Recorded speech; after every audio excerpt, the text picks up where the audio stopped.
Ako po si Miss Winnie at ito ang ating kwento. Magandang araw po sa aking kapwa taga-subaybay at sa inyo rin po, Miss Winnie. Matagal na po akong nakikinig ng mga storya sa channel po ninyo, kaya nagbabakasakali po ako na mapansin nyo rin ang sulat ko. Gusto ko po sanang ibahagi sa iba ang karanasan ko kung saan ay nakagawa ako ng desperadang desisyon na siyang nagdala sa akin sa bingit ng kamatayan. Pero bago po ang lahat, nais ko munang magpakilala. Itago niyo na lamang po ako sa pangalang Jolene. Dati po akong sexy star. May mga indie films na rin po akong nagawa noon. Bago ko po simulan ng kwento, ay gusto ko lang ipaalam na recently lang po nangyari sa akin ang ibabahagi ko. Simula nang tumuntong ako sa edad na 30, nahirapan na akong makakuha ng kontrata sa pag-arte. Kahit pa nga sa mga modeling project, nalugmok talaga ako ng mga panahong yun. Nabaon din ako sa utang. Kaya naman napilitan akong ibenta ang malaking bahay na kaisa-isang naipundar ko. Napilitan akong mangupahan noon. Swerte na lang nakakita ako ng isang malaki pero luma ng bahay sa Santa Ana, Maynila. Ang kinagandahan lang, fully furnished na ang natagpuan ko. May kamahalan nga lang. 10,000 monthly? Hoy, okay na rin siguro ito kaysa sa kalsada ako tumira. Malalim na buntong hininga ang pinakawalan ko at saka naglakad papalapit sa 2 palapag na lumang bahay. Hila-hila ko pa ang aking maleta. Nang makalapit na ako roon, may sumalubong sa aking matandang babae. Nagpakilala siya sa akin bilang may-ari ng bahay. Mrs. Nelda, ako po si Jolene, yung nakausap niyo na uupa. Eto nga po palang 30,000. Kagaya po ng napag-usapan natin, 2 months advance at 1 month deposit. Masayang-masaya naman ang may-ari ng bahay na inupahan ko. Niyaya niya akong sumunod sa kanya. Yun ang ginawa ko. Nasa likuran niya lang ako at sinunod ang bawat hakbang niya. Nang malapitan na namin ang bahay, sinusian na niya ang pinto. Ipinakita pa niya sa akin ang susi na ginamit niya. Ipinaliwanag niya rin sa akin kung para saan ang iba pang susi. Sinabi niya rin na malinis na ang buong bahay. Ilang minuto rin na inilibot niya ako sa loob ng bahay. Ang ibabang parte o unang palapag ay tanging altar lang ang meron, habang ang kusina, sala, kwarto at komedor naman ay nasa 2 palapag. Masasabi kong luma na nga ang bahay, hindi lang sa itsura, kung hindi maging sa struktura. Nang makaalis na ang may-ari ng bahay at naiwan akong mag-isa, ay pabagsak kong inilapag ang bag na dala ko. Basta ko na lang ding binitiwan ng maleta kung hindi naman kalakihan. At saka ako umupo sa sofa na halatang luma na rin. Magkaganon pa man, hindi na ako nag-inarte pa. Hay, hindi pwedeng ganito na lang. Ano bang gagawin ko sa buhay ko? Nasa ganoong pag-iisip ako nang biglang tumunog ang cellphone ko. Walang ganang kinuha ko yun sa bulsa ng ripped jeans ko. Nang makita ko sa notification na isa na namang notice yun sa bangko, napahawak ako sa ulo ko bago ko binuksan ang email nila sa akin. Lalo akong nanlumo nang makita ko ang halaga na kailangan kong bayaran. Ay, ano bang gagawin ko? Saan ako kukuha ng kalahating milyon? Ay buhay, bakit pa kasi wala akong makuhang gig eh? Maganda pa rin naman ako ah. Mahalaga ba talaga ang edad? Nasa ganoong pagsisentimiento ko nang muling tumunog ang aking cellphone. Nakasimangot na tinignan ko ang screen noon. Nang makita kong si Arnelio na siyang kaibigan at manager ko, nagmamadali kong sinagot ang tawag. Arnel, may balita na ba? May nakuha na ba tayong gig? Walay pa, pero kailangan natin mag-usap. Marami mga opening ngayon. Nasaan ka ba? Pupuntahan kita. Nakalipat na ako sa Santa Ana. Malapit lang to sa bahay mo. Send ko na lang sa'yo yung eksaktong address. O sige, hintayin mo ako. May pagkain ka ba dyan? Wala, halos kararating ko lang dito. Hindi ko pa nga nasilip kung ano itsura ng magiging kwarto ko eh. O sige, pupuntahan na kita. Matapos ang pag-uusap namin ni Arnel, ay basta ko na lang ibinaba ang cellphone ko sa sofa. Kinuha ko ang bag ko at ang maleta. Naglakad ako papunta sa kwarto. Nang mapasok ko yun ay nagpakawala ako ng malalim na buntong hininga. Bagamat malaki ang kwarto, ay mas higit na malawak at maluwag ang dati kong silid. Malalaki rin ang bintana sa kwartong yon na gawa sa kapis o yung sinaunang bintana na gawa sa kahoy. Nilingon ko naman ang kama na nasa pinakagitna ng kwarto. Malaki naman yun. Pero halatang antigo na ang katre dahil sa disenyo nito. Mukhang bago naman ang kutsyon kaya pwede ko nang pagtiyagaan. Mahigit 1 oras pa ang lumipas bago dumating si Arnel. May bitbit siyang supot ng pagkain. May grocery pa nga. Bumili na ako ng mga pagkain natin. Nag-grocery na rin ako ng mga delata at saka noodles mo. Salamat. Ilang araw na nga akong walang maayos na kain eh. Ano ba tong binili mo? Bumili ako ng inihaw na manok at kanin. Bumili na rin ako ng paborito mong sushi. May nadaanan ako malapit dito. Wow, salamat. Ano nga palang pag-uusapan natin? May mga pinagpasahan na ako ng portfolio mo. Ang iba, na-reject. Pero may mga bagong audition na nagbukas. Bukas yon, kaya kailangan may lakas ka. Para saan ang audition? May bagong teleserye na ipapalabas at kailangan nila ng extra. Extra? Pasensya ka na. Pero wala tayong mapagpipilian. Ito lang ang pwede nating gawin para makaipon ka. Ay, kumain na nga lang muna tayo. Hindi ako makapag-isip ng diretsyo eh. Nagpatuloy na lang kami sa pagkain ng matalik kong kaibigang /manager. Tahimik lang ako habang ninanamnam ang pagkain. Nang matapos na kaming kumain, tumambay kami sa sala. Doon namin ipinagpatuloy ang kwentuhan. Alam mo, hindi pa rin kumukupas ang ganda at alindog mo. Kaya huwag kang panghinaan ng loob. Makakakuha rin tayo ng kontrata. Napakarami naman kasing magaling na baguhan eh. Ang iba pa nga may malakas na backer. Ano naman ang magiging laban ko ron? Isa pa, sinabihan na ako na masyado na raw akong matanda para magpa-sexy sa harap ng kamera. 30 pa lang naman ako. Pero pakiramdam ko sobrang tanda ko na. Ganun talaga, tiis-tiis lang. Makakahanap din tayo ng project. Kailangan ko talaga, lalo na't panay na ang padala ng notice ng bangko. Naibenta mo na ang bahay mo. Milyon din ang halaga nun. Ano ba nangyari sa pera? Ibinayad ko sa ibang utang ko, 5 credit card, 3 bank loans at pinagagastos ko nitong mga nakaraang araw. Lalo na't hinila na rin ang kotse ko. Ilan pa ba ang bangkong hindi mo nababayaran? Bukod naman sa bangko, may mga online utang pa ako. Hindi ko nga rin alam kung saan ako kukuha ng perang ipangbabayad sa kanila eh. 250 milyon pang utang ko sa bangko, no? Ano nang ginagawa ng 2 bag mo na Hermes? Mahal din naman ang mga yon. Pag binenta mo yon, sigurado makakabayad ka ng utang. Aabot naman siguro sa 250 milyon ang halaga ng 2 bag mo. Ayoko. Yun na nga lang ang naiwan sa mga naipundar ko eh. Isa pa, magagamit ko yun kapag lumalabas. Alam mo naman na kailangan ko pa rin alagaan ang image ko. Paano ko mapapansin kung mukha kong purita? Hello? May mga peking mukhang authentic. Uso na yun ngayon, no? Hindi ko kayang ibenta ang mga bag ko. Dadalawa na nga lang yun eh. Ay, naku. Bahala ka nga.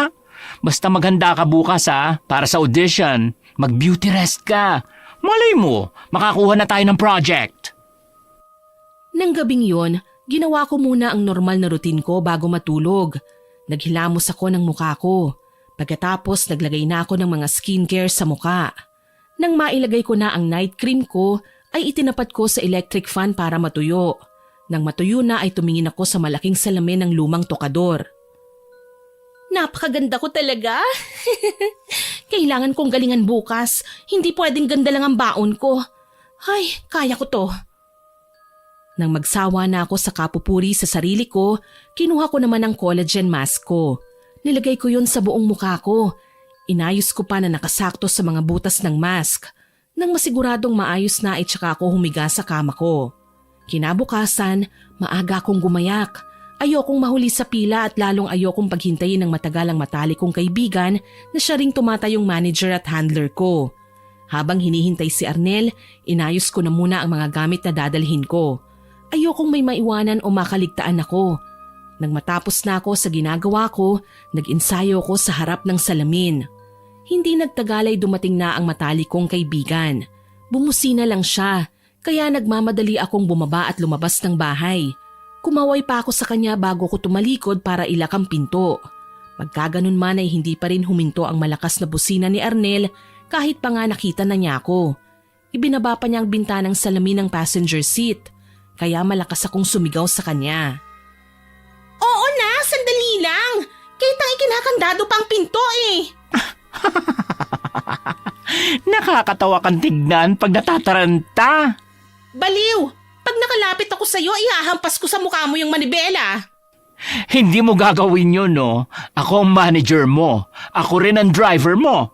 Matalik mo pa akong kaibigan. Kaya alam kong hindi mo ako sasaktan. Alam kong hindi mo kakayanin nang wala ako, no? Nakasimangot akong sumakay sa kotse ni Arnel. May katotohanan naman kasi ang mga sinabi niya. Hindi ko kakayanin nang wala siya. Sa lahat ng nakilala ko, tanging siya lang ang nag-iisang nagtsatsaga at nagtitiis sa ugali ko. Bukod pa ron ay hindi niya ako iniwan. Pasalamat ka't kaibigan kita. Kung hindi, naku, baka matagal na kitang pinagulungan sa pison o nilaglag sa bangin. Ang sabihin mo, nagpapasalamat ka sa akin kasi kahit ganyan ka, hindi kita iniwan. Inalagaan pa nga kita kahit na maldita ka. Mabuti na lang talaga at naging kaibigan mo ko. Kasi kung hindi, baka walang nagmamahal sa'yo ngayong wala ka na sa limelight. Tinignan ko siya ng masama at saka ko siya inirapan. Magkaganon pa man ay masaya ako na nakilala siya. Naalala ko pa nga dati, isa lang akong probinsyanang naloko ng mga talents. Pinangakuan akong gagawing modelo. Pero dinala ako sa KTV bar na kung saan ay pinipilit nila akong rumampa ng nakahubad. Nanlaban ako sa mamasang ko na kumuha sa akin at nakatakbo palabas ng bar. Hinabol pa ako ng mga bouncer at security guard. Swerte lang na nandun din ng mga oras na yon si Arnel at tinulungan akong magtago. Sa simpleng pagtulong niya sa akin, nakamit ko ang pangarap kong makilala sa buong bansa. Nagkaroon pa ako ng pelikula. Bagamat pagpapaseksi ang role ko, mas kampante naman ako dahil hindi ko kailangan maging marumi at pasapasahan sa iba't ibang lalaki. Lumipas pa ang mga oras. Napuntahan na namin ang lahat ng audition, pero iisa lang ang sinasabi nila. Yun ay tatawagan na lamang ako. Alam ko na kagad na rejected ako. Malungkot na malungkot ako noon. Kaya nang yayain akong magkape ni Arnel sa isang cafe, matamlay lang akong pumayag. Huwag ka na malungkot. Pasasaan ba't makakahanap din tayo ng project? Siguro talagang hindi lang para sa iyo mga roles na kailangan nila. Isa pa, magaling ka sa pag-arte. Bonus na maganda at sexy pa. Huwag kang mawala ng pag-asa. Ay, hindi naman ako nawawala ng pag-asa eh. Medyo desperada lang ako. Alam mo namang kailangan kong makabayad ng mga utang eh. Huwag kang mag-alala. Hindi ako titigil sa paghahanap ng project. Inumin mo na yung kape. Libre ko na yan. Alam kong napagod ka kanina pa. Sino ang hindi mapapagod sa dami ng pinuntahan natin? Tapos lahat paligwak? Ay, saan ba ako makakakuha ng malaking pera? Naisip ko lang, friend. Ano kaya kung maghanap ka na lang ng sugar daddy? Suggestion lang naman yun. Para naman hindi mo na kailangan pang ma-stress. Makakasira ng ganda yan eh. Baliw ka talaga. Tumakas nga ako sa KTV bar eh, tapos magiging kabit din pala ako. Jo, mahirap ang buhay ngayon. Hindi rin ganun kadali makahanap ng trabaho. Ay, well, suggestion ko lang naman yan. Hindi ko naman sinabing gawin mo. Isa pa, napakahirap maghanap ng seryoso na, mayaman pa. Nakakaloka naman kasi. Kung hindi sobrang tandang mayaman, sobrang batang spoiled brat naman ang nagkakagusto o lumiligaw sa akin.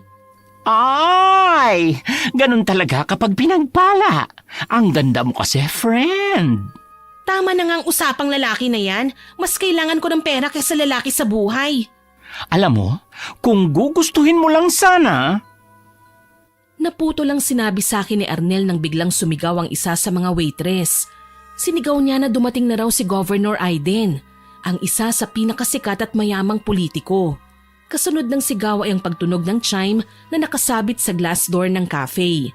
Dala ng kuryosidad, nilingon ko ang taong pumasok. Napatulala ako nang makitang isang may edad na lalaking mukhang nasa 30s lang. Makisig ang pangangatawan niya. Maganda rin ang kanyang tindig. Bukod pa ron ay talagang nakakaakit ang mga ngiti niya sa labi.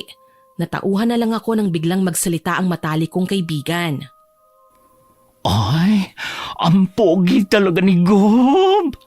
Ha? Ay, naku, nabato-balani ka rin ba sa kakaisigan niya? Manahimik ka nga. Nakakahiya. Baka mamaya ay marinig tayo. Ay naku, nahihiya ka. Tingnan mo nga yung mga staff ng cafe. Mukhang mangingisay na sa sobrang kilig. Nasa ganoong pag-uusap kami nang biglang huminto sa harap namin ang isa sa kasama ni Gob Aiden. Tinitigan niya ako at saka tinanong kung ako ba si Jolene na nasa Sinimalaya. Ngumiti ako ng alanganin bago tumango. Napaatras ako nang may bigla siyang dukutin sa bulsa niya. Kumalma lang ako nang makita kong cellphone lang pala yun. Masayang nakisuyo pala siya sa kaibigan ko na kuhanan kami ng litrato. Smile! Matapos magpakuha ng litrato sa akin ng taong yon ay umalis na rin siya. Pero dahil sa ginawa ng lalaki, napansin ko na halos lahat ng nandun sa cafe ay nakatingin na sa akin. Kaya naman niyaya ko na si Arnel. Tara na, umuwi na tayo. Ano ba yan? Kararating lang ni Gumbi.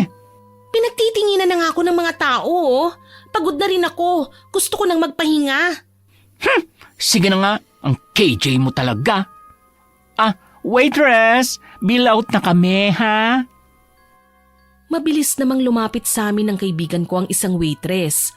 Pero sinabi lang niya sa amin na bayad na ang bill namin. Hindi ko napigilang mag-usisa. Ha? Paanong bayad na? Nagulat ako sa naging sagot niya. Sinabi niyang binayaran ni Gob Aiden ang bill namin. Napatingin ako sa pwesto ng gobernador. Ngumiti lang siya sa akin at tumayo. Nahihiya naman akong ngumiti pabalik sa kanya. Pagkatapos noon ay nagmamadali na akong niyaya si Arnel na umalis na kami. Nakisama naman ang matalik kong kaibigan. Tumango lang siya at tumayo na. Nang makalabas na kami ay doon na ako sinimulang asarin ni Arnel. Kahit pa nga nakasakay na kami sa kotse. Ang ganda mo talaga. Grabe. Pati si Gob Pogi mukhang nabibighani sa'yo. Nabibighani talaga? Ano, naging makata ka na? Pero aminin mo, ang pogi niya at mukhang nagustuhan ka niya. Ay, kung si Gob Aiden ang magiging sugar daddy mo, panalong panalo, paldo pa, mayaman, guwapo, at may kapangyarihan. Ano pang hinahanap mo? Lahat meron na kay Gob. Tumigil ka nga. Huwag ka masyadong assuming. Isa pa, may asawa na yon. Ayokong maging kabit. Nako, kung naging babae lang ako, lahat gagawin ko makuha lang ang atensyon niya, no? Ang landi mo?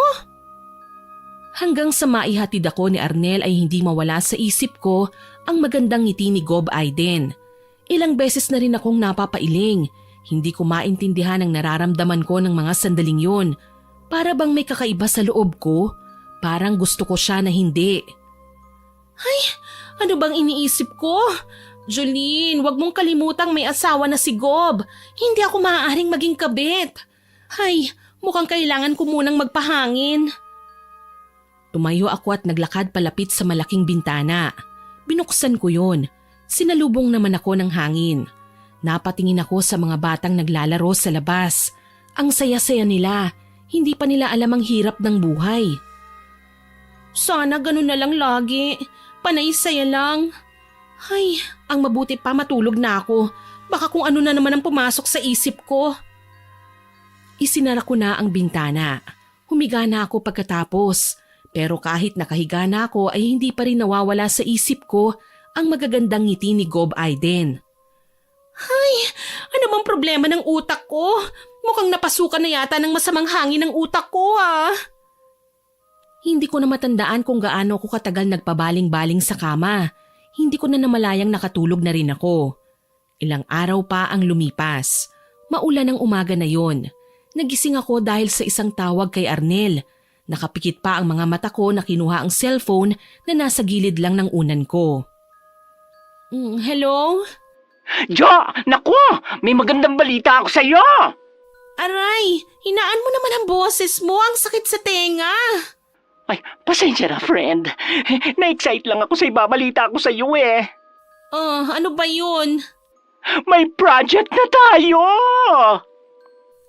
Nagulat ako sa sinabi ni Arnel. Nanlaki ang mga mata ko at napabangon. Hindi ako makapaniwala sa balitang yun mula kay Arnel. Kinurot ko pa nga ang braso ko para malaman kung totoo ba ang narinig ko o nananaginip lang ako. Aray! Gising ako? Hindi ako nananaginip lang? Friend, ano nga ulit yung sinabi mo? May project na tayo! Ang saya-saya! Pero hindi ito katulad ng mga dati mong ginagawa, ha? Anong ibig mong sabihin? Kinuha kang modelo ng isang sikat na brand. Ikaw magiging mukha ng La Vida Clothing. At alam mo ba kung magkano ang offer? Magkano? 80,000 per collection. Alam mo ba kung ilang collection ang kailangan mong i-model? 6. Ah! Ang saya-saya! Hindi lang yon. May contract signing ka na mamaya, kaya bumangon ka na at mag-ayos. Pupunta tayo sa opisina ni Gob Aiden. Gob Aiden? Anong gagawin natin doon? Ay, naku. Hindi ko nga pala nasabi sa'yo. Pag-aari ni Gob Aiden at ang asawa niya ang La Vida Clothing. Talaga? Hindi lang pala siya nasa politiko, no? Oh, yes! Ang alam ko, fashion designer ang asawa niya. Kaya napasok sila sa ganung negosyo. Anong oras ba tayo pupunta para sa contract signing? 11, pupuntahan na kita. Lunchtime lang kasi hindi busy si Gob. Magpaganda ka, ha? Dapat sexy ang suot mo. Tapos... Hindi ko na pinatapos si Arnel sa sasabihin niya. Pinatayan ko na lang siya ng tawag. Pagkatapos ng tawag na yun ay nagmamadali akong tumayo sa kama ko. Muntik pa nga akong masubsob dahil sa pagmamadali ko. Lumapit ako sa lagayan ng damit. Kaagad akong namili ng mga isusuot ko para sa contract signing. Pero kahit anong pasada ko sa mga damit na nakasabit sa loob ng damitan ay hindi ako mapakali. Hindi ko na matandaan kung ilang oras akong naghahanap ng maisusuot ko. Kinalabasan, isang pulang romper lang ang napili ko. Backless yun at mababa ang neckline. Teternuhan ko yun ng high heels na kulay pula rin. Pagsapit ng 11:00, dumating na nga si Arnel. Nakahanda na ako ng oras na yon. Ay! Bongga! Ang ganda ng Diyos, Umikot ka nga. Para naman akong utu-utong umiikot. Rumampa pa nga ako. Panay naman ang palakpak ng matalik kong kaibigan. Kabog! Sexy ng BFF ko! Ako pa ba? Sabi mo nga mag-ayos ako, hindi ba? Halika na. Nasasabik na ako makita ang magiging reaksyon ni Gob Aiden kapag nakita ka niya. Baliw!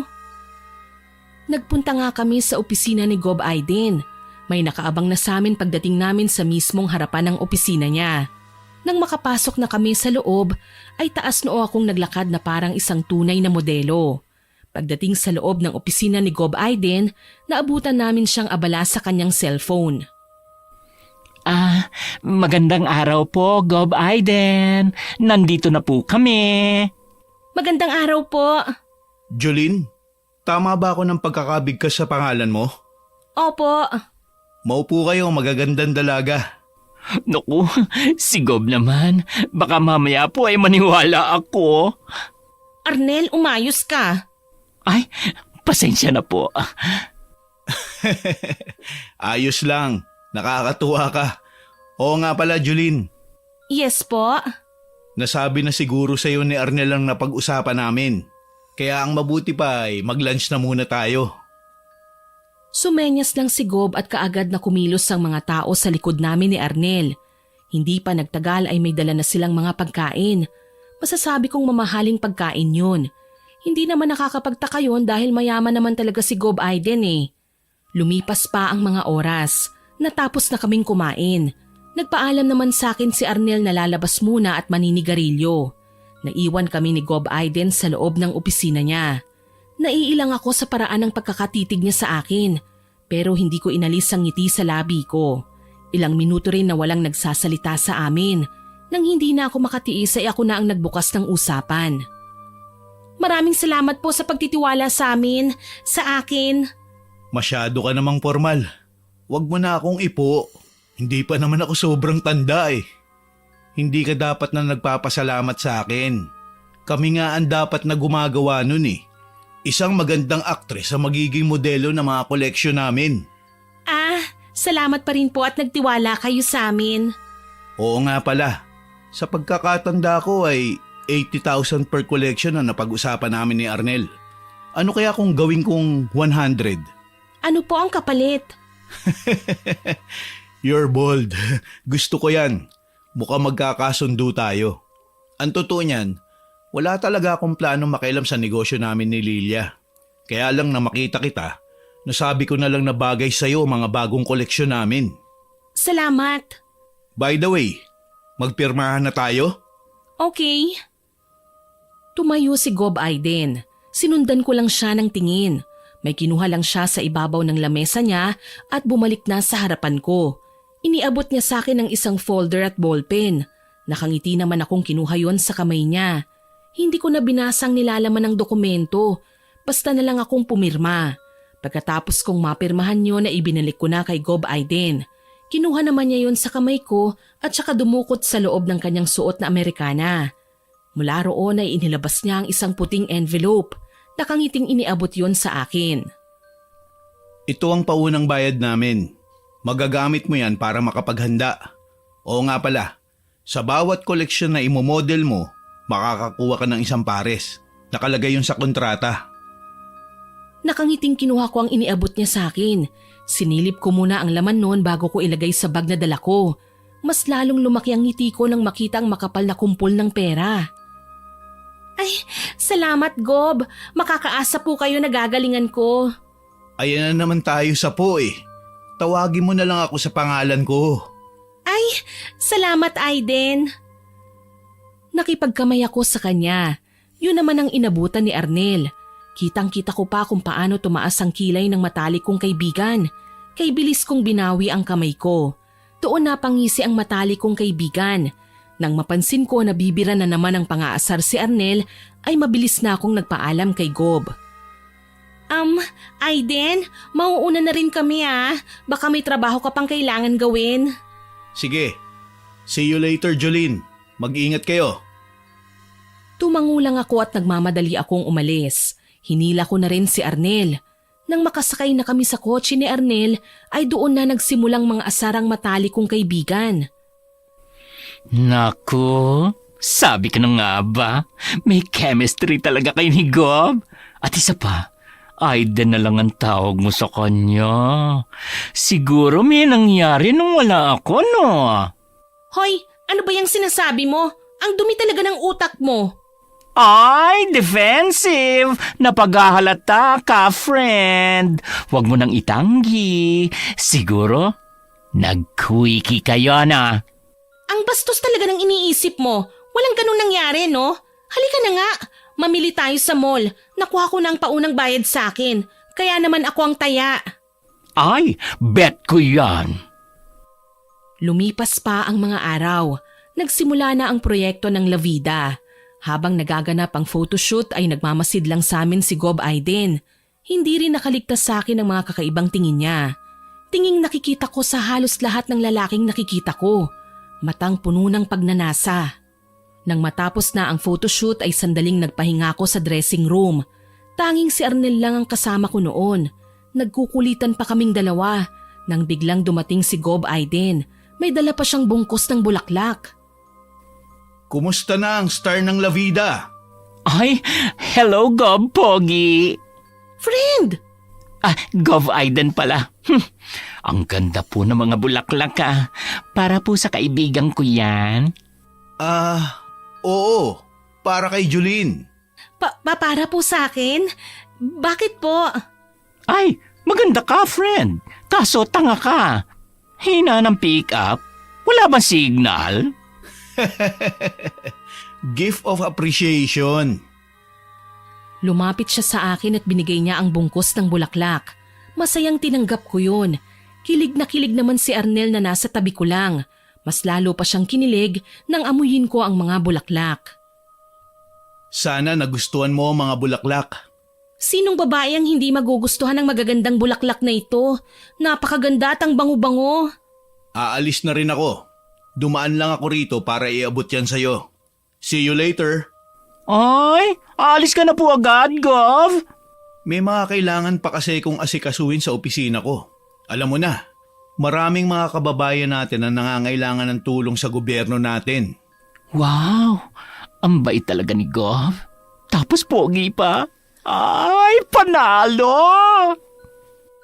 Nang makaalis na si Gobernador Aiden ay napatingin ako sa salaming nasa harapan ko. Kitang-kita ko ang pamumula ng mukha ko. Wala sa loob na hinawakan ko ang kanang pisngi ko. Napabuntong hininga pa ako. Mabilis din ang tibok ng puso ko.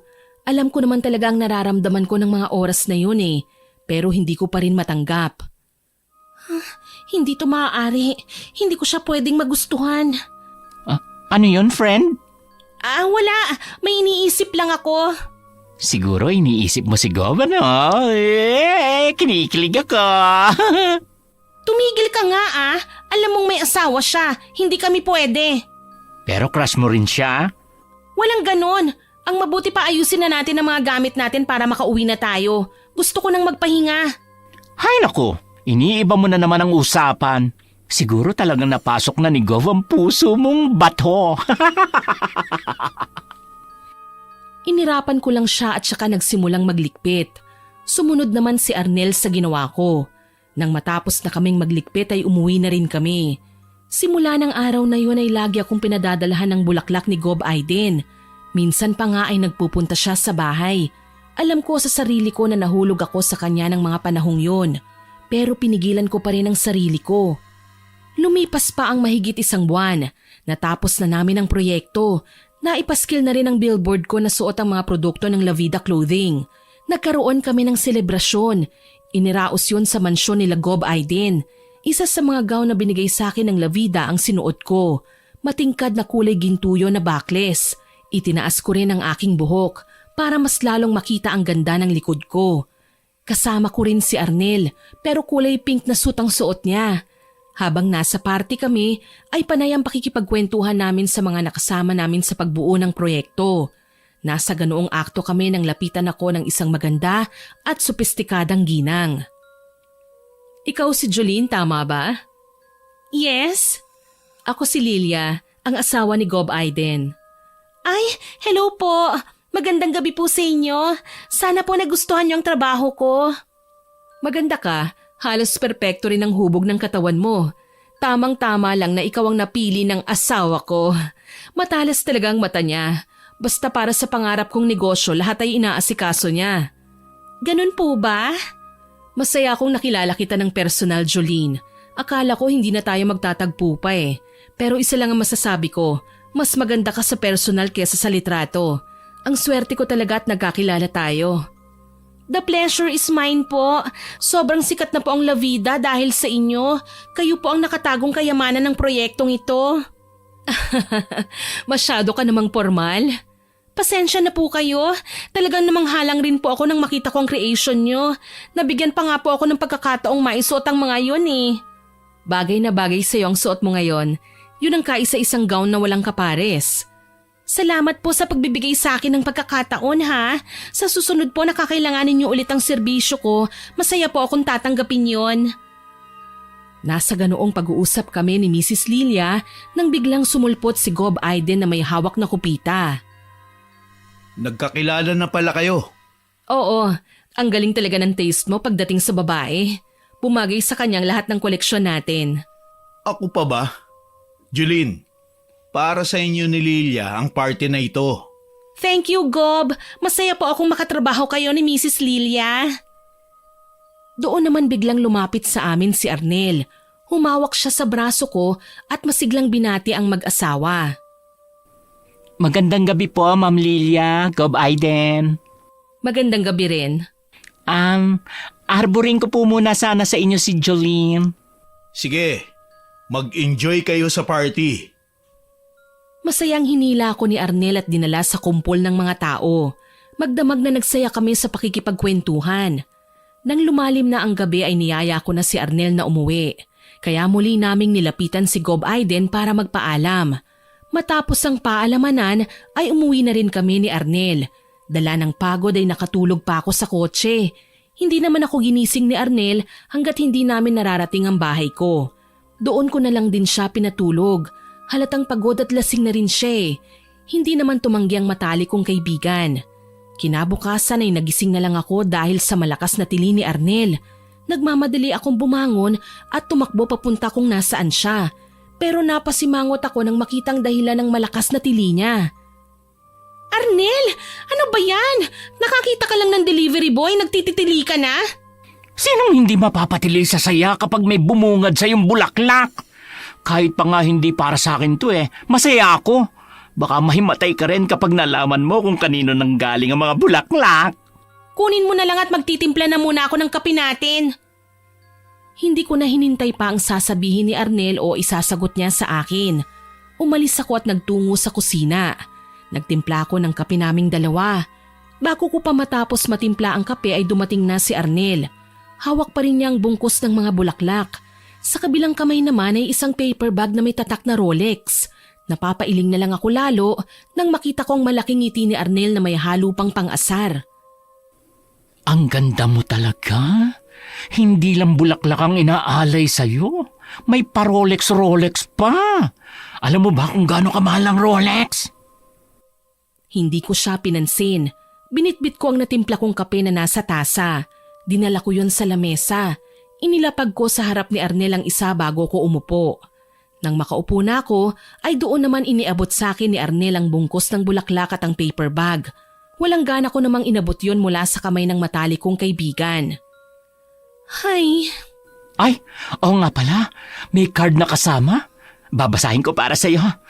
Bahala ka. Hindi maganda ang gising ko. Ang ingay mo kasi. Sumasakit ang ulo ko sa'yo. Masaya lang ako para sa'yo. Oh, wait. Basahin ko to. Hello, beautiful. Sana ay magandang umaga mo. Hope we get to know each other. Aiden. Ay! Sa lakas ng tili ni Arnel ay napatakip ako sa tenga. Mas lalo kasing nadagdagan ng sakit ng ulo ko sa tinis ng boses niya. Sinita ko pa siya dahil doon. Friend, pakihinaan naman ang boses mo. Ang sakit na nga ng ulo ko, ang ingay mo pa. Sa kinikilig ako By the way, wala ka bang aaminin sa akin? Ano ang relasyon nyo ni Gob? Akala ko ba ayaw mo maging kabit? Wala kaming relasyon. Employer ko lang siya. Ikaw pa nga nakausap niya para sa kontrata noon, hindi ba? Naku, wag mo nga ako niloloko. Alam na alam ko ang galawang ganyan ni Gob Pogi. Nanliligaw siya sa'yo, no? Walang ganon. Lokohin mo lelang mong panot. Kahit hindi naman ako tunay na babae, alam na alam ko mga ganyang galawan. Wala kaming relasyon. Hindi ko nga alam kung gusto ba niya ako Ayokong mag-assume. Hindi ba halata sa kilos niya at mga titig niya sa'yo? Ikaw ba? Nagkakagusto ka na kay Gob? Hindi ako umimik sa tanong na yon ni Arnel. Alam ko kasi sa sarili ko na unang beses ko palang nakita si Gob Aiden sa personal ay nagustuhan ko na siya. May takot ako sa dibdib ko ng panahong yun. Takot na baka tuluyan akong mahulog sa pagiging kabit. Pero mukhang hindi ko maitatanggi yon sa matalik kong kaibigan. Kaya ilang beses muna akong bumuntong hininga bago ko umamin sa kanya. Friend, guwapo at mabait si Gob. Sinong babae ang hindi magkakagusto sa kanya? Pero hindi talaga pwede. Alam mo naman ang ibig kong sabihin, hindi ba? May point ka naman. Pero wala namang masama kung magugustuhan mo siya. Hindi naman ibig sabihin na gusto mo siya. Jojowain mo na. Naiintindihan kita, friend. Ako nga sa TV ko lang nakita si Gov, pero crush ko na siya agad. Ikaw pa kaya nang may pabula-bulaklak pa? Hindi ko nga alam kung paano ko sasabihin sa kanya na huminto na siya sa pagbibigay ng bulaklak Hayaan mo lang. Basta ikadena mo ang puso mo kung ayaw mo talagang maging kabit. Pinag-isipan ko ang mga sinabi sa akin ni Arnel. Nang magkaroon naman ako ng lakas ng loob na sabihin yon kay Gob Aiden ang pagpapahinto, tsaka naman niya ako pinuntahan mismo sa bahay. Gabi na yon, nagulat na lang ako nang buksan ko ang pinto ay bumungad sa akin ang nakangiting mukha ni Gob Aiden. Ano pong ginagawa niyo rito? Naisip ko lang na dalawin ka at personal na iabot sa'yo ang mga bulaklak. Nagpalinga-linga ako sa paligid. Nang mapansin kong nakatingin sa gawin namin ng mga bata, ay kaagad kong niyaya papasok si Gob Aiden sa loob ng bahay. Papasok po kayo! Mas lumaki ang pagkakangiti sa akin ni Gob Aiden. Nang makapasok na siya ay inalok ko siya ng maiinom.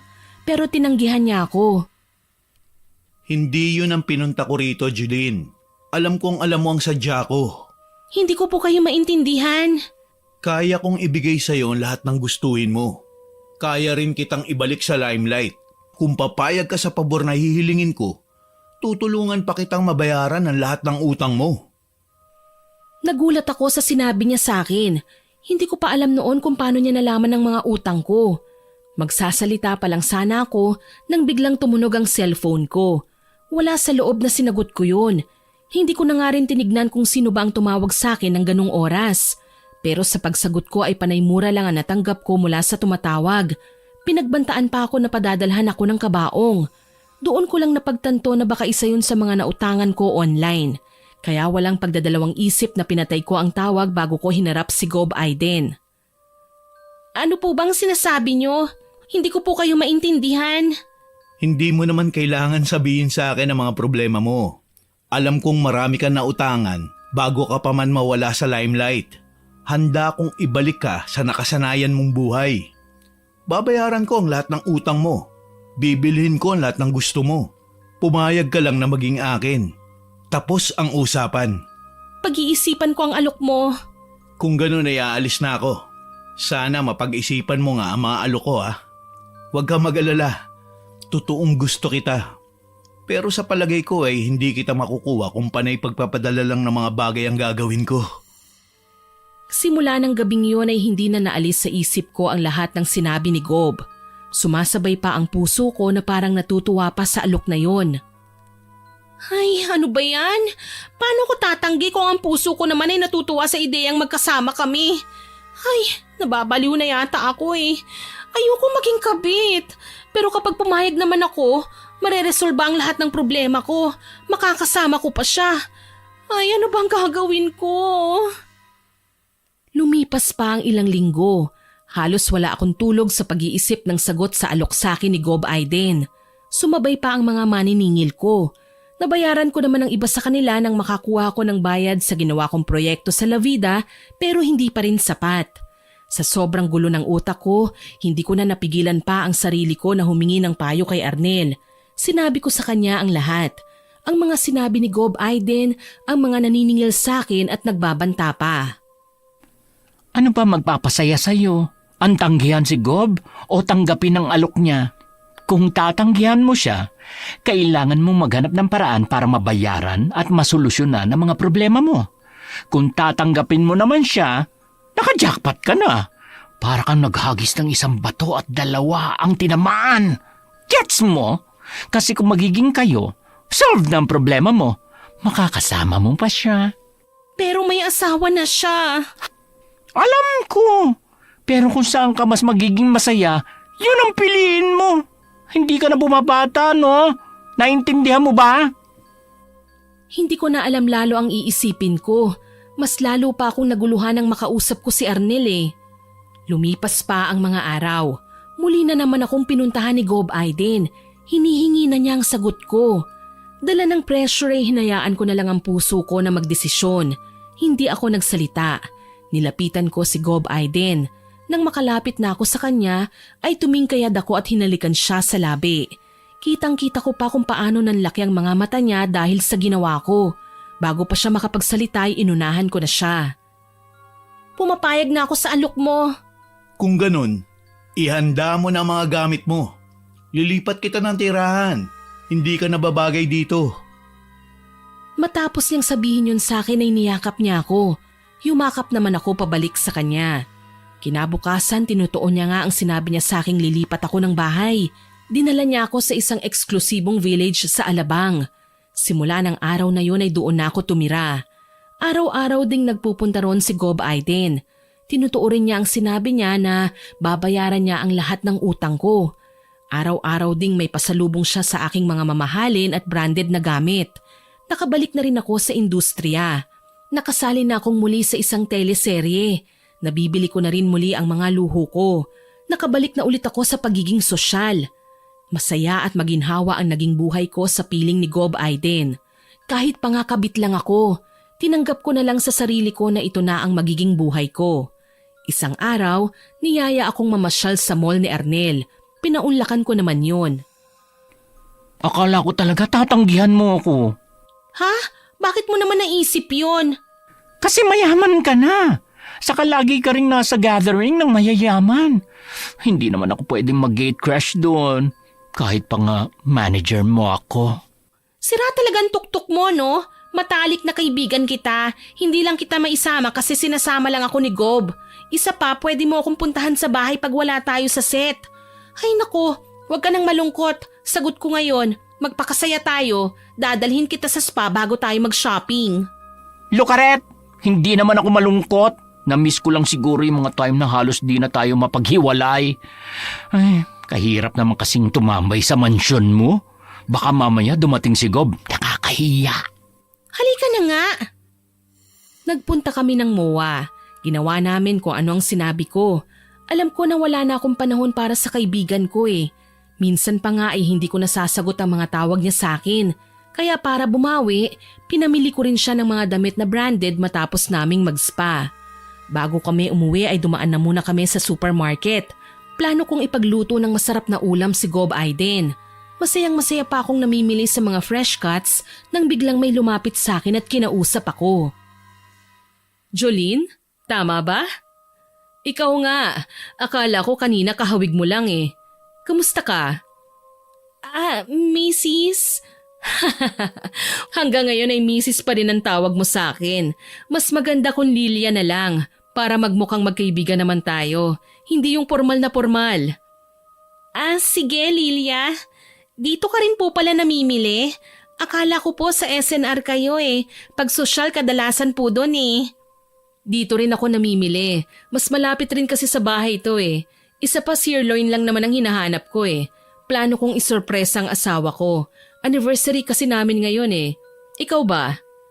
Anniversary? Ako? Bumili lang ako ng stock. Magiging busy na naman po kasi ako sa taping eh. Marami pa kaming napag-usapan ni Lilia bago siya nagpaalam. Nang makaalis na siya, ay doon lang ako nakahinga ng maluwag. Doon lang din umimik ang kasama ko. Grabe, halos hindi na ako huminga kanina. Akala ko susugurin ka. Ako rin eh. Akala ko alam na niya ang tungkol sa amin ni Aiden. Kabado nga ako kanina eh. Mabuti na lang at umalis na siya. Di ba sabi niya, anniversary nila today? Ibig bang sabihin, hindi ka muna uuwian ni Gob? Hindi ko alam. Plano ko pa nga sanang magluto eh. Pero wag na lang. Stock ko na lang to para sa ibang araw. Tama na muna ito. Bayaran na natin at mag-take out na lang tayo ng dinner natin. Doon ka na kumain sa bahay. Samahan mo na muna ako ha. Okay. Yun nga ang ginawa namin. Matapos mabayaran ng mga pinamili namin, pumunta kami sa isang Japanese restaurant. Bumili lang kami ng pagsasaluhan namin sa bahay. Nang makauwi na kami ay pinagsaluhan na namin ang mga binili naming pagkain. Gusto kong sabihin kay Arnel na nasaktan ako nang maisip ko ang tanong niya tungkol sa pag-uwi sa akin ni Aiden. Pero hindi ko magawa. Nagpanggap pa akong masaya. Ayoko rin namang idamay pa ang kaisa-isa kong kaibigan. Nang lumalim na ang gabi, nagpaalam na sa akin si Arnel na uuwi na siya. Hinatid ko naman siya sa sasakyan niya. Oh, babu na friend. Kita na lang tayo bukas sa taping mo. Malayo-layo pa uuwian ko eh. Alam mo naman ang traffic, nako. Paniguradong madaling araw na ako makakauwi. Ingat ka, friend. Hoy, huwag ka na malungkot dyan. I'm sure nababawi naman sa'yo si Gov. Hindi ko alam kung uuwi siya rito ngayon eh. Hindi man lang siya nagpadala ng message sa akin. Kahit chat lang, wala talaga. Friend, paalala ko lang. Hindi ikaw ang legal wife. Kaibigan kita, pero gusto kong sabihin sa'yo to. Ilagay mo ang sarili mo sa lugar. Ay, sige na, aalis na ako. Hindi ako nakaimik sa sinabi ng matalik kong kaibigan. Nakuha ko naman ang ibig niyang sabihin eh. Pero nasasaktan pa rin ako sa ideyang mas inuna niya ang asawa niya. Samantalang noon bago pa lang kami ay lagi niya akong inuuna. Sige na, umalis ka na. Magpapahinga na lang siguro ako. Nang makaalis na si Arnel ay matamlay akong pumasok sa loob ng bahay. Dumiretso na ako sa kwarto. Hindi ko na inaasahang pupunta pa sa akin si Gob Aiden eh. Kaya natulog na lang ako kesa magmukmok. Naalimpungatan ako nang may naramdaman akong yakap sa bewang ko. May nararamdaman din akong parang humahalik sa bato ko. Napabigwas ako ng bangon. Napaupo ako sa kama. Doon ko nakita kung sino ba ang may gawa ng mga naramdaman ko. Aiden? Pasensya na kung nagising kita. Anong ginagawa mo rito? Anniversary niyo ni Lilia, hindi ba? Makahanapin ka niya. Ikaw ang gusto kong kasama. Sinamahan ko lang siya mag-dinner. Pagkatapos umalis na ako. Naipit lang ako sa traffic kaya ngayon lang ako dumating. Pasensya ka na. Pagkatapos niyang sabihin yun ay hinalikan niya ako sa labi. Hindi ko na po sasabihin pa kung ano ang mga sumunod na naganap. Masyado na po kasing sensitibo ang mga tagpong yun. Lumipas pa ang mga araw. Mas naging malambing sa akin si Aiden. Lahat ng gusto ko ibinibigay niya. Pero mukhang totoo nga ang kasabihan sa bawat kasiyahan ay may kalungkutan. Isang araw ng linggo, mag-isa lang ako sa mansyon dahil nasa importanteng meeting si Aiden. Nang may isang hindi inaasahang bisita ang dumalaw sa akin. Lilia? Ano pong ginagawa niyo rito? Paano niyo po nalaman kung saan ako nakatira? Ay, ang bastos ko naman. Pasok po kayo. May kailangan po ba kayo sa akin? Alam kong alam mo ang pinunta ko rito. Pero sige, sa loob tayo mag-usap ng masinsinan. Kumabog ang dibdib ko sa mga salitang yun ni Lilia. Palagay ko ay may alam na siya sa relasyon namin. Magkaganon pa man, inasikaso ko pa rin siya na parang bisita. Pinaghanda ko siya ng juice, pero hindi niya ginalaw yun. Bagkus ay umupo lang siya sa sofa at tinitigan ako. Lilia, ano po bang sadya niyo sa akin? 10 milyon. Layuan mo ang asawa ko. Ano po bang sinasabi niyo? Alam ko nakabit ka ni Aiden. Hindi na yun bago sa akin. Pero alam ko rin na kagaya ka lang ng iba. May katapat na halaga. Magkano bang gusto mo para layuan mo ang asawa ko? Nanlaki ang mga mata ko sa sinabi ni Lilia. Hindi ko alam ang isasagot ko sa kanya ng mga sandaling yun. Hindi lang naman perang habol ko kay Aiden eh. Alam ko sa sarili ko na mahal ko na siya. Kailan mo pa alam ang tungkol sa amin? Unang pagkikita pa lang natin, alam ko nang mapapabilang ka sa mga babae niya. Hindi ka naman niya kukuning mukha ng La Vida kung wala siyang ibang intensyon. Lalo na't matagal ka ng laos. Kung ganun alam mo na pala, hindi ko na kailangang itago pa. Mahal ko si Aiden, hindi ko kailangan ng pera mo. 50 million. Kung kulang pa yan, sabihin mo lang. Kakaiba talaga kayong mayayaman, ano? Akala nyo lahat madadaan sa pera. Pasensya ka na, Lilia, pero hindi ko talaga matatanggap ang alok mo. Kahit nanginginig na ako sa kinauupuan ko, ay hindi ko yun pinahalata kay Lilia. Nakipagmatigasan talaga ako. Pero nagulat ako sa sunod niyang ginawa. Bigla siyang lumuhod sa harap ko at umiyak. Nagmamakaawa na bitiwan ko na ang asawa niya. Parang awa mo na, Jolene.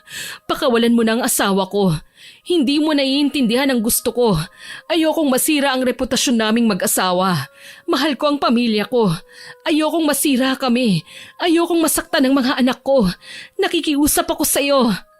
Pero mahal ko si Aiden. Alam ko na mahal mo ang pamilya mo. Pero hindi ko pa siya kayang pakawalan. Hindi pa kaya ng puso ko. Handa akong bigyan ka ng blank check. Pagbigyan mo lang ako. Layuan mo ang asawa ko. Makipaghiwalay ka na. Nagmamakaawa ako sa'yo. Naawa rin naman ako kay Lilia eh. Pero nang panahong yon ay alam ko sa sarili ko na hindi ko pa kayang iwanan si Aiden. Nahulog na rin ako ng husto sa kanya. Kaya naman ang ginawa ko na lang ay inalalayan si Lilia na makatayo. Uulitin ko, mahal ko si Aiden at hindi ko siya iiwan. Patawarin mo ako, Lilia, hindi kita mapagbibigyan. Matapos kong sabihin yun, ay bigla na lang akong itinulak ni Lilia. Kitang-kita ko sa mga mata niya ang galit. Hindi kita mapapatawad. Nakiusap ako sa iyo ng maayos, pero matigas ka. Pasensya ka na talaga. Ang mabuti pa umalis ka na. Hindi ko kayo pakikialamang mag-asawa, pero wag mo rin akong guguluhin.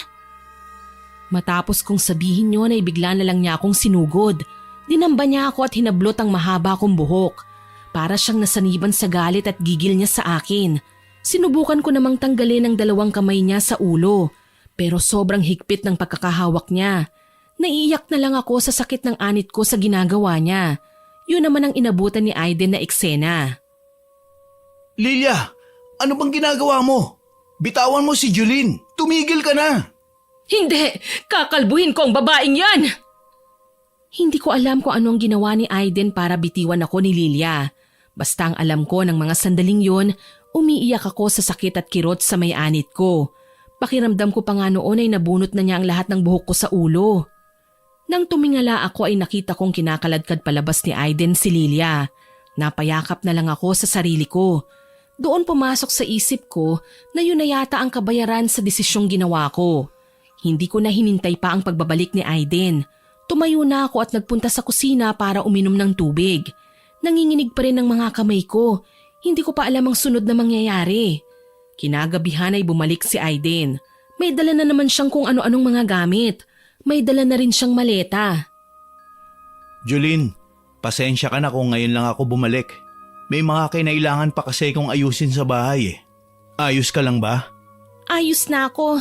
Medyo masakit lang ang ulo ko dahil sa pagkakasabunot niya sa akin. Huwag kang mag-alala. Hindi na siya babalik pa rito. Hindi tayo nakakasiguro dyan. Huwag ka nang mag-alala. Hinding-hindi ka na niya guguluhin pa. Naniwala na lang ako sa mga sinabi ni Aiden sa akin. Alam ko na poprotektahan naman niya ako eh. Lumipas pa ang mga araw. Nasa taping ako noon. Bigla na lang akong nakaramdam ng pananakit ng ulo. Kaya naman napahawak ako sa sentido ko. Yumuko pa nga ako eh. Bumagsak sa gilid ng mukha ko ang ilang hibla ng buhok ko. Hinawi ko naman yon at inipit sa tenga ko. Pero napamulagat ako nang mapansing may sumamang buhok sa kamay ko. Natataranta pa akong kinapa ang ulo ko. Ang konti ay dumami ng dumami. Parang naglalagas ang buhok ko. Kasunod nun ay bigla na lang akong sumuka ng sumuka. Kaya napilitan si Arnel na magpaalam sa direktor. Pumayag naman siya nang makitang hindi maganda ang pakiramdam ko. Sinamahan ako sa bahay ni Arnel. Binantayan niya ako hanggang sa dumating si Aiden. Salamat sa pagbabantay kay Julin ha. Dito ka na matulog. Masyado nang malalim ang gabi. Sige Gov, para mabantayan ko rin siya. Maaga ka pang aalis mamaya, di ba? Oo. Marami kasing problema ngayon sa opisina eh. Huwag kang mag-alala. Babayaran ko ang oras mo. Naku, hindi na kailangan. Kaibigan ko naman yun eh. Kahit walang bayad, aalagaan ko siya. Isa ka talagang mabuting kaibigan. Maswerte talaga ako na naging kaibigan ko siya. Kaya dapat ay regaluhan mo siya ng mamahaling bag ha. Naku friend, huwag ka na magsalita pa. Nangihina ka pa. Ano ba kasing nakain mo? Huwag kayong mag-alala. Nagpatawag na ako ng private doctor. Mamayang umaga ang dating niya. Hindi ko alam kung magpapang-abot pa kami. Kaya kita rin inalok na dumito na muna. No problem, Gov. Asikasuhin ko po siya kapag hindi na kayo nag-abot. Matutulog na rin po ako para makapag-beauty rest na rin kayo. Doon na lang po ako sa kabilang kwarto. Nang makalabas na ang matalik kong kaibigan sa silid namin ni Aiden, ay tsaka ako hinalikan sa noo ng nobyo ko. Hinaplos niya ang ulo ko. Pero maging siya ay nagulat nang makitang may sumamang buhok ko sa kamay niya. Ano nangyayari sa buhok mo? Hindi ko rin alam. Kanina bago ako magsukay nakaramdam ako ng pananakit ng ulo. Pagkatapos ng mahawakan ko ang buhok ko ay nalalagas. Hindi pwedeng magtuloy-tuloy to. Ayokong makalbo. Huwag ka na mag-alala. Magaling na doktor ang kaibigan ko. Nagkataon na pauwi pa lang siya rito sa Pilipinas. Sigurado ko mapapagaling ka niya. Sana nga. Ayokong mauwi sa wala ang lahat ng pinaghirapan ko. Ang mabuti pa, magpahinga na muna tayo. Muli niya akong hinalikan sa noo bago siya tumabi sa akin. Doon lang ako napalagay. Kinabukasan pagising ko ay wala sa tabi ko si Aiden. Napatingin ako sa orasan. Nagtataka ko nang makitang 6:00 pa lang ng umaga. Kaya kahit masama ang pakiramdam ko ay bumangon ako at sinubukang lumabas ng kwarto. Pero hindi pa ako nakakalapit sa may pinto ay biglang pumasok si Arnel na may kasamang isang may edad na lalaki. Oh, gising ka na pala, friend. Nasan si Aiden? Maaga siyang umalis. 5:00 yata nung ginising niya ako para ibilin ka. Ganun ba? Ay, oo nga pala. Ito ang doktor na kaibigan ni Gov. Nandito siya para tignan ka. Ngumiti ako at sumenyas na simulan na ang pagtingin sa akin para malaman na namin kung ano ba talaga ang sakit ko. Ilang minuto rin akong tinignan ng doktor, pero stress lang ang nakita niyang sanhi ng pagkakasakit ng ulo at pagsusuka ko. Ayon pa sa doktor ay nalalagas ang buhok ko dahil sa sobrang stress. Matapos yon ay umalis na rin ang doktor. Kaagad ko namang pinadalhan ng mensahe si Aiden tungkol sa sinabi ng doktor. Kinagabihan, habang natutulog kami ni Aiden, bigla na lang akong nakaramdam ng pangangati sa katawan. Panay naman ang kamot ko, pero mas lalo lang kumakati yun. Kaya naman tumayo ako at balak ko sanang mag-shower. Ngunit nang matapat ako sa salamin namin ng banyo, napasigaw ako. Gulat na gulat akong makitang punong-puno ng pantalang muka at mga braso ko. Julin, anong nangyayari? Ang balat ko! Ang mga pantal na ito! Hindi ito maaari! Sandali, baka naman allergy lang yan. Magpalit ka na ng damit. Dadalhin kita sa ospital. Nagbihis nga ako. Kasama namin ang driver ni Aiden nang magtungo kami sa ospital. Nang matignan na ako ng mga doktor ay pinagpahinga na muna ako sa isang pribadong silid. Doon ay pinayapa ako muna ang sarili ko. Nagpahinga na muna ako at pinikit ang mga mata ko. Nang magising na ako ay wala na si Aiden. Si Arnel na ang kasama ko roon. Sinubukan kong tumayo. Pero nagulat ako nang hindi ko maigalaw ang buo kong katawan. Anong nangyari sa akin? Bakit hindi ako makagalaw? Friend, gising ka na pala. Kumusta na ang pakiramdam mo? Friend, bakit hindi ako makagalaw? Anong nangyayari? Hindi pa rin alam ng mga doktor. Wala silang makitang sakit mo. Sandali, tatawag ako ng doktor. Lumapit sa akin si Arnel at may buto na pinindot sa itaas ng ulo ko. Ilang sandali pa, may doktor at nurse na pumasok sa silid na kinaroroonan ko. Sandaling tinignan lang nila ang lagay ko. Ilang araw pa ang lumipas. Nasa ospital pa rin ako. Mas lumala na rin ang lagay ko. Ang mga pantal-pantal sa katawan ko ay lumolobo na. Halos makalbo na rin ako. Hindi ko alam kung bakit at kung anong uri ng sakit yun. Natanggal na rin ako sa teleseryeng pinagbibidahan ko. Si Aiden ay madalang nang pumunta sa akin. Friend, malungkot ka na naman. Sigaw ba ang iniisip mo? Ay nako, mas isipin mo na muna ang sarili mo. Hanggang ngayon, hindi pa rin natin alam ang sakit mo. Mas lumalala lang ang lagay mo rito sa ospital eh. Ano kaya kung lumapit tayo sa albularyo? Wala naman akong kakilalang albularyo eh. Alam mo namang doktor lang ang alam kong manggagamot. Magtatanong ako sa mga kamag-anak ko. Paniguradong may kakilala sila. Hindi na ako umimik. Hinayaan ko na lang si Arnel. Hindi naman ako naniniwala sa mga ganong bagay eh. Kinagabihan dumating si Aiden. Nangunot ang noo ko nang makita ko ang pagod niyang itsura. Nangangayayat din siya. Magsasalita pa lang sana ako noon pero naunahan niya ako. Julin, sa palagay ko hindi na doktor ang makakatulong sa atin. Ideya ba yan ni Arnel? Nabanggit na nga niya sa akin na magtatanong siya sa mga kamag-anak niya kung may kakilala silang albularyo. Hindi pa kami nagkausap ni Arnel tungkol dyan. Paano mo pala nakuha ang ideya na hindi na ako matutulungan pa ng doktor? Kasalanan ko ang lahat ng ito eh. Ako ang dahilan kung bakit ka nagkakaganyan. Ano? Ano bang ibig mong sabihin? Linawin mo nga mga sinasabi mo. Naguguluhan ako sa'yo eh. Wala kang sakit. Si Lilia. Si Lilia ang may gawa nito sa'yo. Kinukulam ka niya. Nakiusap ako sa kanya na itigil na dahil wala ka namang kasalanan. Dapat ako na lang ang pinarusahan niya. Mangkukulam si Lilia? Pero hindi naman totoo ang kulam ah. Paano mo nasabing kinulam ako ng asawa mo? Nakita ko siya kanina. May ginagawa siya sa likod ng mansyon. May mga kandilang nakatirik sa lupa. May hawak siyang manika gawa sa tela. Galit na galit siya habang sinisigaw ang pangalan mo. Akala ko nang una nababaliw lang siya eh. Pero umamin siya sa akin na kinukulam ka niya. Nakiusap ako, pero mukhang wala siyang planong huminto. Natatakot ako para sa'yo. Hindi ako makapaniwala sa mga narinig ko noon. Sa modernong panahon, sino nga bang makakapagsabi na totoo palang mga mangkukulam? Matapos ang pag-uusap namin ni Aiden ng araw na yon, ay magkahiwalay silang naghanap ni Arnel ng albularyo na pwedeng gumamot sa akin. Kaya naman wala akong kasama sa kwarto. Doon naman dumating si Lilia.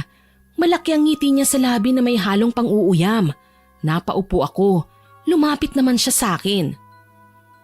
Tignan mo nga naman, ang maganda at sexy na atres na kabit ng asawa ko mukhang isang taong may sakit na ketong. Nasira ng makinis at malagatas sa lambot mong balat. Ano nang magugustuhan sa'yo ng asawa kong pulpol? Ay oo nga pala, ipinaglalaban ka niya, pero hindi ako papayag. Totoo bang sinabi sa akin ni Aiden na kinukulam mo ko? Paano kung sabihin ko sa'yong oo? May magagawa ka ba? Ngayon alam mo nang kaya kong gawin. Nakiusap naman ako sa'yo noon ng maayos eh.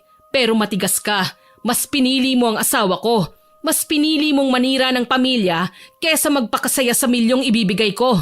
Akala mo ba habang buhay kang mamahalin ng asawa ko? Lalo na ngayon na ganyan ang itsura mo?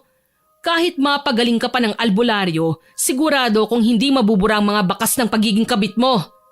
Alam kong mali na pinatulan ko ang asawa mo, pero hindi tayo magkaiba. Parehas tayong nagmahal at parehas din tayong nagkasala sa mata ng Diyos. Huwag kang mag-alala, hindi naman ako takot sa impyerno eh. Tanggap ko na doon ako mapupunta. Pero isa lang ang gusto ko, yun ay manatili ang pamilya naming buo. Handa akong magpakademonyo para sa kanila. Naiintindihan mo ba? Nakakaawa ka. Kung gano'n ay magkita na lang tayo sa impyerno. Nakakaawa ka talaga. By the way, tinignan ko lang ang bagong creation na nagawa ko. Mukhang kulang pa. Good luck na lang sa'yo. Walang iya ka? Ilang araw matapos ang pagdalaw sa akin ni Lilia ay bigla na lang lumobo ang katawan ko. Nahihirapan na rin akong huminga. Hindi ko alam kung kakayanin ko pa. Pasuko na nga ako ng mga oras na yun eh. Pero patuloy sa paglaban si Arnel para sa akin. Mas dumalang na rin ang punta sa akin ni Gob Aiden. Pag tinatawagan ko siya ay lagi na lang siyang may rason. Pakiramdam ko noon ay nagpapalusot lang siya. Dumadalaw pa rin naman siya eh. Kaya lang isang beses na lang isang linggo. Hanggang sa makahanap si Arnel ng albularyong tutulong sa amin. Yun ay si Mang Julio na taga Visayas. Kabaryo ni Arnel sa probinsya namin. Gamit ang naipon ko at naipon ni Arnel ay pinaluwas namin siya ng Maynila.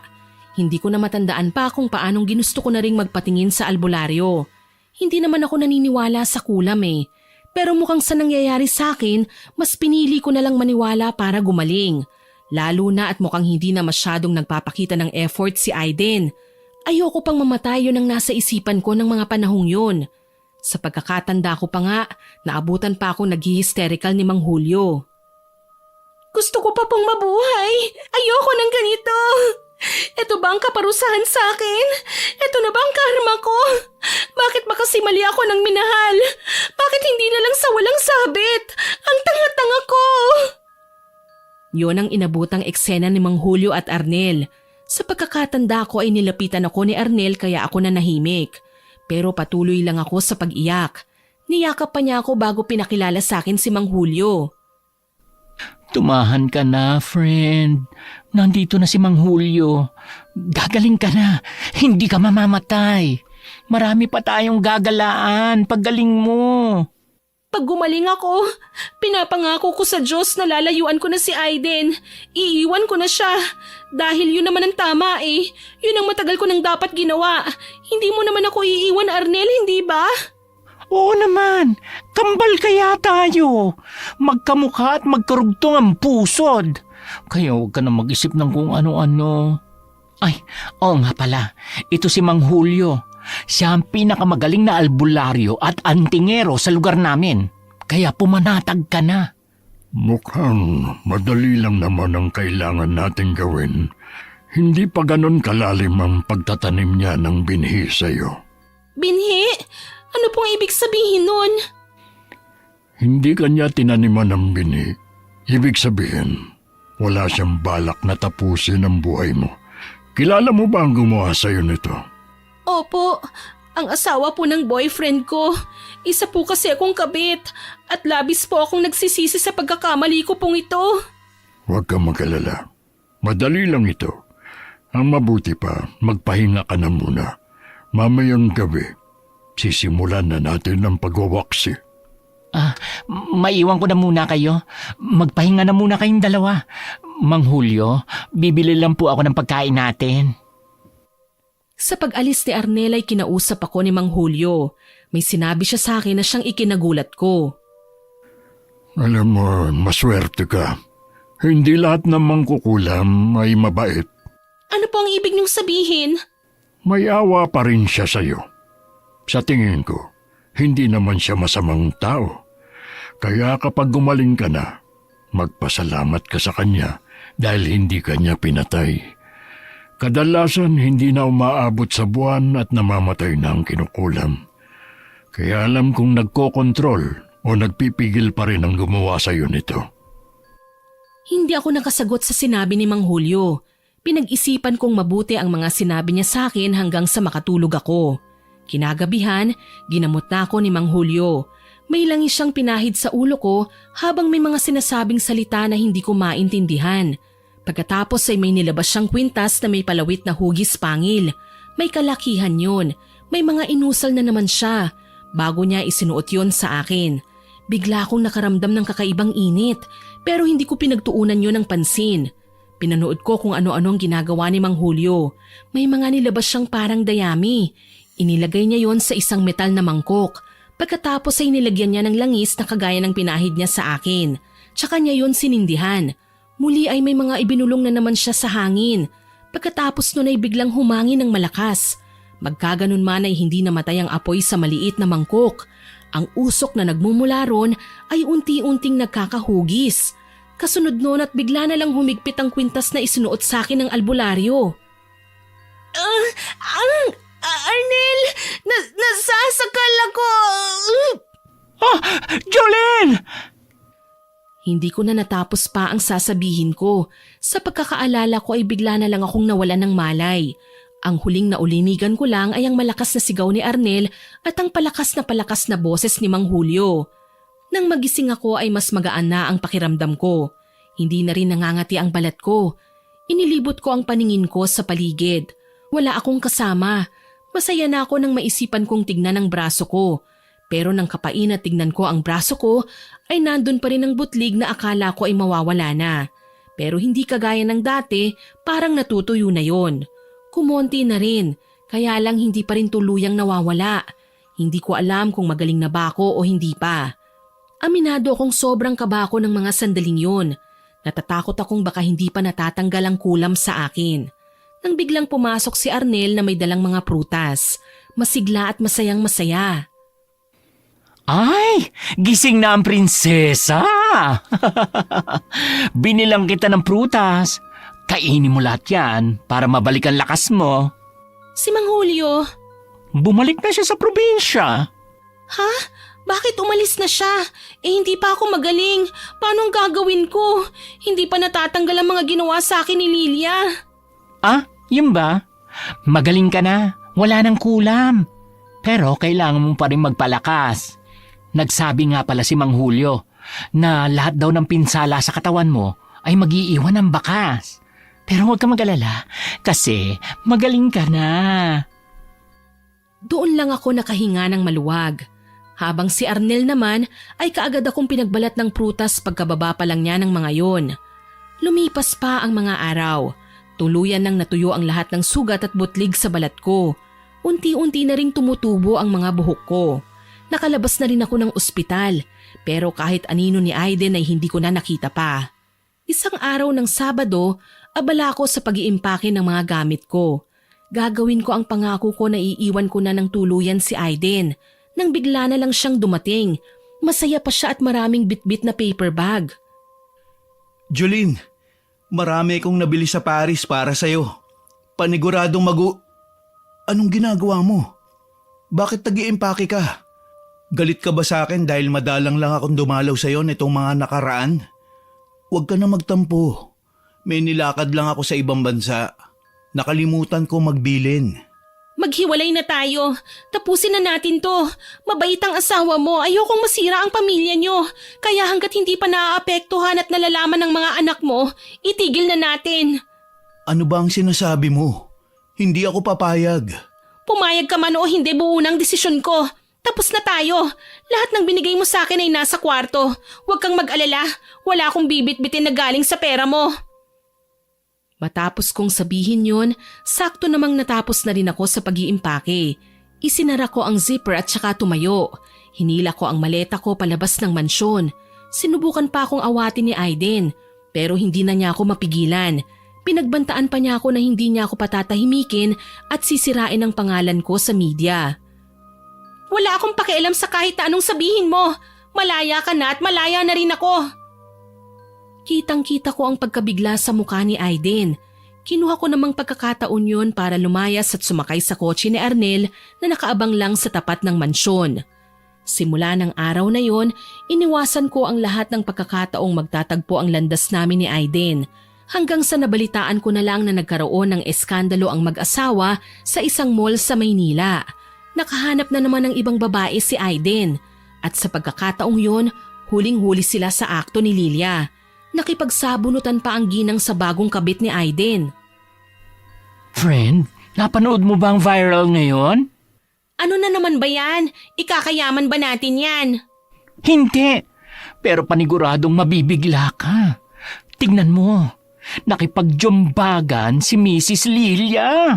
Naku, mabuti na lang talaga humiwalay ka na kay Gob. Paano na lang kung ikaw ang pinahiya niya at ginombag in public? Nakakaloka! Sira ka talaga. Ang mabuti pa, tulungan mo na lang ako mag-inventory. KJ. Sa ngayon po, Miss Winnie, masaya na po akong namumuhay sa probinsya ni Arnel. Ibinenta po namin lahat ng mga gamit ko na may value.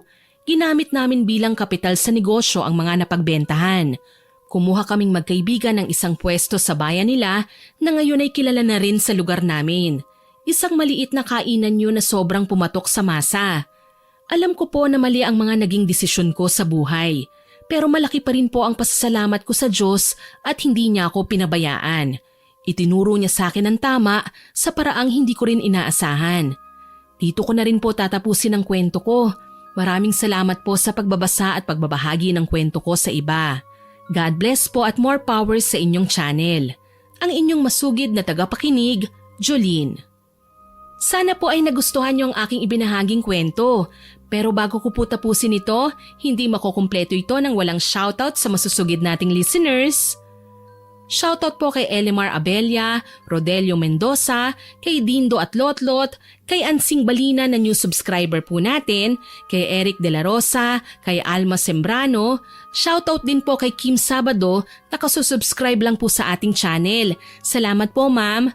Kay Albert Balderrama, kay Estrella Adona Manzanero, kay Anli Hermohino, kay AJ Carion, hello din po kay Kisha Saliwan, kay Jowski 8817, kay Josie Aniban, kay Julie Kinilog, kay Lourdes Bitong, kay Heli Borja, kay May Peña. Shoutout din po kay Jerry Berden, kay Rebecca Katipay, kay Eric May 27, kay Marie Chris Ramos at sa Ramos family, kay Ami Gonzaga, kay Jennifer Camacho, kay Beth Lisa, kay Vervena Gallardo, kay Miss Dimple, hello din po kay Maria Cristina Manubag, kay Lovely Vallesa, kay Rubina Flamiano, kay Edgardo Pascual at sa mother niyang si Aurora Villanueva, hello po and happy listening.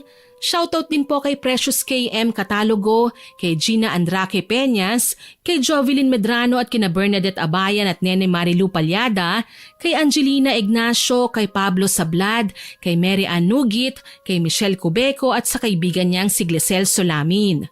Maraming salamat po sa lahat ng nakinig at nagkomento. Abangan pa rin po ninyo sana ang mga susunod nating upload ha, at huwag kalilimutang mag-subscribe, like, share and comment sa kwento natin. Para po mabilis nyong makita kung may bago tayong upload, pindutin nyo lang po ang notification bell para mabilis nyo itong makita. 1 year na nga po pala tayo ngayong January 2 kaya anniversary po natin. Aasahan ko pa rin po ang inyong suporta ha para sa patuloy na paglago ng ating channel. Muli, ako po si Miss Winnie na nagpapasalamat sa inyong walang sawang pakikinig.